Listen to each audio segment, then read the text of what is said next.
Putain, tu m'étonnes qu'il m'a dit ça va avec ta voiture. Une voiture normale, tu me laisses tomber. Enfin oui, il y a des mecs là. Bah ouais, il y avait des gens en voiture normale. C'était pire les routes népalaises. Moi je regarde pas avec la route pour aller à Katmandou, c'est une piste de dingue qui est trop cool. Chic, c'est pas d'essence quoi. Des voitures qui arrivent.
On retrouve un paysage vert, humide, boueux. On a même vu du brouillard. Ça faisait tellement longtemps que j'en avais pas vu.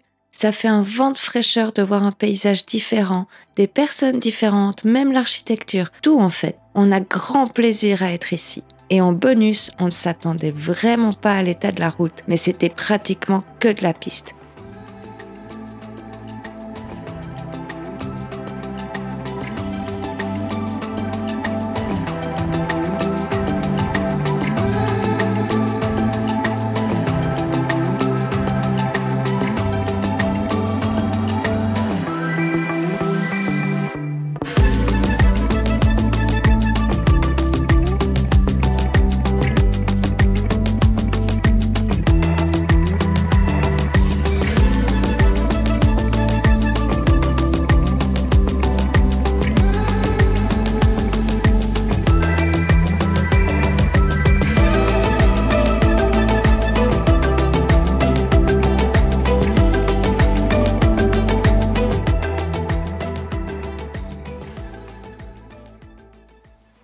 Et après cette magnifique route, on est arrivé à Katmandou de nuit et sur une des applications qu'on utilise quand on voyage, en fait on a vu qu'il y avait un garage qui hébergeait les voyageurs, il avait une place devant chez lui, tu payes 5 francs et puis tu as accès à la douche et tout. Et quand on est dans les villes, c'est toujours pratique d'avoir un truc comme ça, facile pour poser la voiture et dormir. Du coup on a été chez lui. Pourquoi on est à Katmandou et qu'on n'a pas encore visité le Népal et qu'on a été directement là-bas? C'est que en fait quand on planifiait notre voyage, on a dû prendre un truc à l'avance, c'est qu'on voulait passer par l'Asie du Sud-Est, mais qu'en fait pour y aller, il y a 10 ans tu pouvais passer par la Birmanie, il n'y avait pas trop besoin de planifier. Mais maintenant avec la guerre civile, en fait le seul moyen de pouvoir traverser jusqu'en Asie du Sud-Est, c'est passer du Népal jusqu'au Laos via la Chine et le Tibet. En fait, depuis le Covid, c'était super compliqué d'obtenir les visas. Il y avait plein de voyageurs qui arrivaient au Népal, qui faisaient 3 mois de démarche pour essayer, parce qu'en fait il te faut une agence, parce que tu peux pas aller tout seul. Le Tibet, ça, on va vous expliquer, mais ça impose plein de restrictions quand tu voyages là-bas, tu vas avoir un guide tout le temps avec toi. Donc il y avait plein de choses à prendre en compte. Du coup, c'est quelque chose qu'on a planifié plus de 6 mois à l'avance. On a mis un message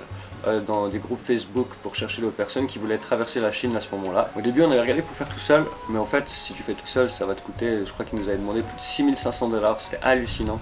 Et du coup, en divisant par tout le monde, pour finir, ça nous a coûté à peu près 1500 francs pour Tim et la voiture, et ensuite c'est 500 francs par personne qui va dans la voiture.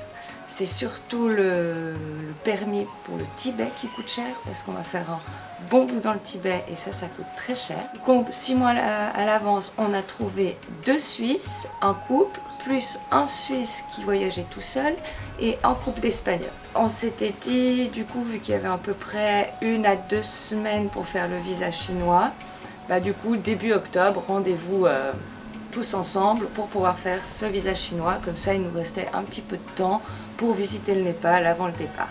Et du coup, bah en fait, on est venu voilà, 1 mois avant au Népal.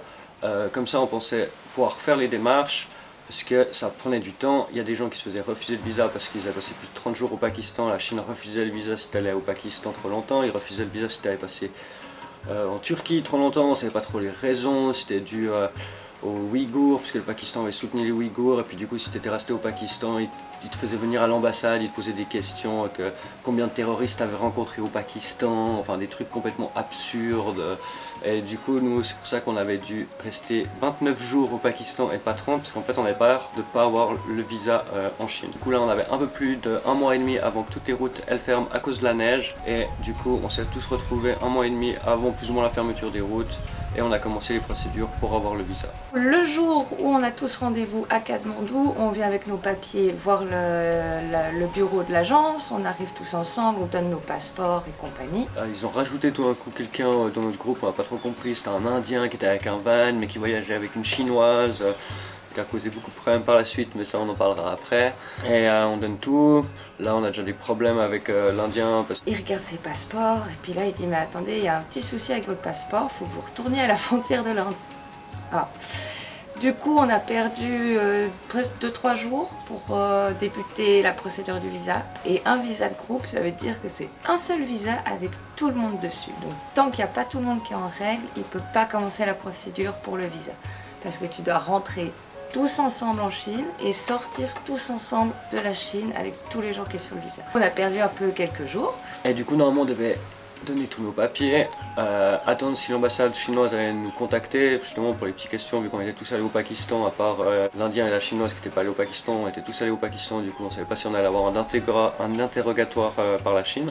On attend à Katmandou, moi je devais régler des trucs pour la voiture, parce que je devais renouveler mes plaques, du coup je devais aller faire un certificat de test de ma voiture, passer à l'ambassade des Émirats Arabes Unis pour pouvoir renouveler ma voiture, donc il y avait plein de choses à faire. Du coup en fait on est resté vraiment à Katmandou à faire toutes ces procédures. Et là on reçoit tout d'un coup, tadam, la réponse. On est tous pris, on a tous notre visa chinois, donc trop content.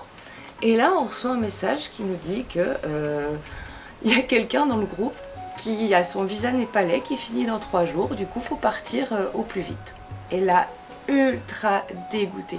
Du coup, bah, on n'avait plus que 3 jours avant d'arriver à la frontière chinoise, à savoir qu'il faut 2 jours pour y aller.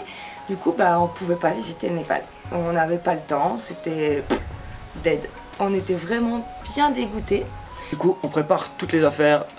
En passant dans le quartier des ambassades, j'ai vu qu'il y avait un petit restaurant, épicerie française. Ça faisait très longtemps qu'on n'avait pas eu de fromage et de charcuterie.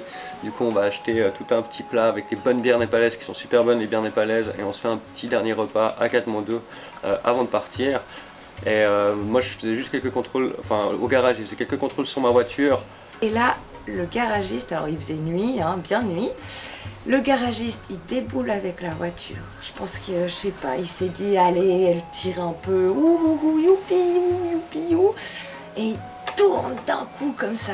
Et en fait, la caisse avec toutes les spare parts ultra lourdes, les huiles et tout qui étaient sur le toit, blah, sur le capot. Oh, le méga bun sur le capot. On devait partir à 9 h du matin le lendemain parce que la route elle est pas ouf. On voulait y aller tranquille. Du coup en fait il m'a proposé de réparer tout ça, j'y croyais pas trop au début. Nous on avait du retard, tout le monde est parti le matin, mais nous ils ont passé notre temps en fait à refaire le capot, à le repeindre. Ils étaient super bons, la peinture j'ai halluciné, je pensais qu'ils n'allaient jamais avoir la même peinture, mais il n'y avait aucune différence, c'était super bon. Franchement, ils ont cartonné, ils ont réparé leur erreur, mais c'était du stress. On est parti à 2 h de l'après-midi. Donc 2 h de l'après-midi, départ, direction la frontière de la Chine.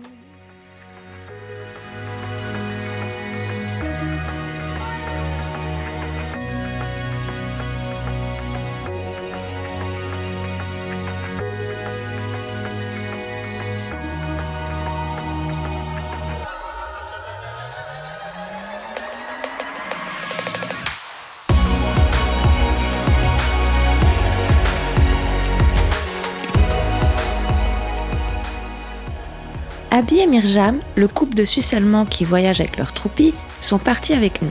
Ils ont dormi au garage pendant quelques jours avant le départ. Nous avons donc fait la route ensemble. Carmé et Marc, le couple d'Espagnols, eux, sont partis le jour d'avant. Ils ont voulu prendre un petit peu d'avance car la route est assez compliquée à faire avec leur voiture. Daniel, le Suisse allemand qui voyage tout seul, est parti dans la matinée. Vu que nous sommes partis tard, nous avons dû vite trouver un endroit où camper pour la nuit. Au petit matin, nous avons eu la belle surprise de voir les singes faire leur toilette matinale dans la rivière. Les voir sauter, plonger et nager était un incroyable spectacle à regarder. Après un bon petit déjeuner, on reprend la route avec Abby et Mirjam, direction la frontière népalaise pour rejoindre les autres du groupe.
C'était une très longue journée. Heureusement qu'il y avait de quoi regarder à travers la fenêtre. Mais ça nous conditionne pour ces prochaines semaines en Chine où on va en manger des kilomètres en une journée. On passe par de très beaux villages. Mais lorsque l'on commence la route qui arrive à la frontière népalaise et chinoise, c'est une toute autre histoire. En soi, elle était cool à faire, mais il y avait trop de camions à croiser, beaucoup trop de trafic. Et parfois, on a eu le droit à de petites frayeurs.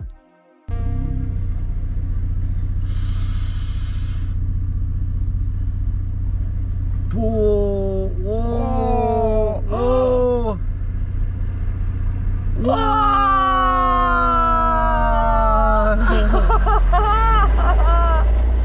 Et c'était à rien du tout.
Imaginez, la route elle était tellement galère que nous avons même croisé Carmé et Marc alors qu'ils avaient une journée d'avance sur nous.